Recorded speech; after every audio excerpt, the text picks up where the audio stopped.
বাটা, তারপরে লবণ, তারপরে সরিষার তেলটা একটু বেশি করে দিতে লাগে, সরিষার তেল, তারপরে হলুদ দিয়ে এটা মাখাই দিছি। হ্যাঁ, আর এখন এটা পাতার মধ্যে ওই যে কলা পাতার মধ্যে এটা তোমার ইয়ে করা হবে, কলা পাতার মধ্যে এটারে সরিষার তেল, এটার মধ্যে একটু সরিষার তেল মাখিয়ে তারপরে এরকম মাখিয়া তারপরে এটারে এই একটা পিস বার করলাম।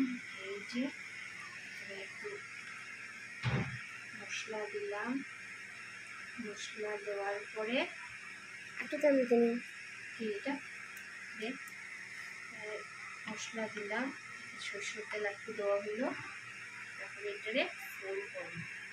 এই যে ফোল করিয়া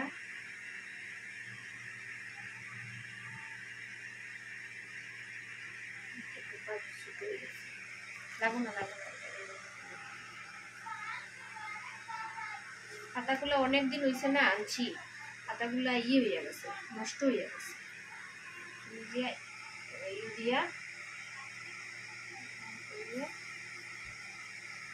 কি মাছের পাতুরি? ভেটকি মাছের পাতুরি। এটা যে কলকাতার ভেটকি যেটা আছে না, এটা দিয়া পাতুরি। এখন আর একটা দেখাইয়া দিলা কেমনে অ্যাকচুয়ালি পাতাগুলা বহুদিন আগে আনছি না, এটা নষ্ট হয়ে গেছে, পাতাগুলা ইয়ে হয়ে গেছে।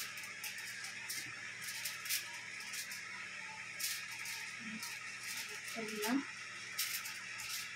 তারপরে কাঁচা লঙ্কা দিচ্ছি, দুটা কইতে ভুলে গেছি, কাঁচা লঙ্কা দিতে লাগে, কাঁচা লঙ্কা দিচ্ছি। পেঁয়াজ দিবা না, পেঁয়াজ দিলে একটা উগ্র স্মেল করবো। এই করলাম ফোল,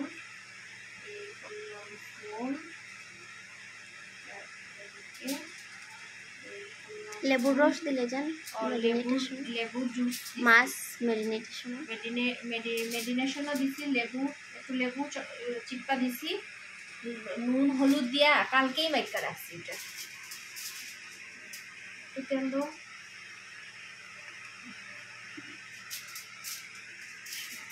খাইয়া দেখ, কমিও ফার্স্ট টাইম খাইয়া।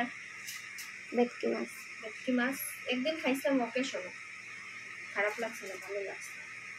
তাহলে কিয়া তার বাবা কালকে আনছে, কালকে না পরশুদিন আনছে, আমরা তো নিরামিষের লোকে।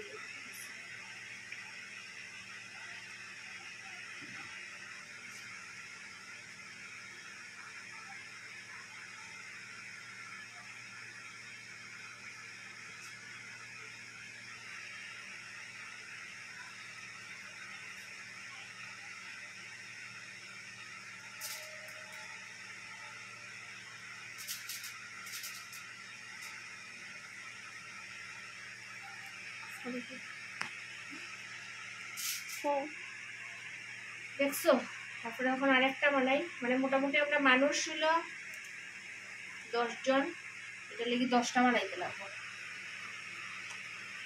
ঠিক আছে, এখন আর নেক্সট বানাইয়া তারপরে দেখাবো।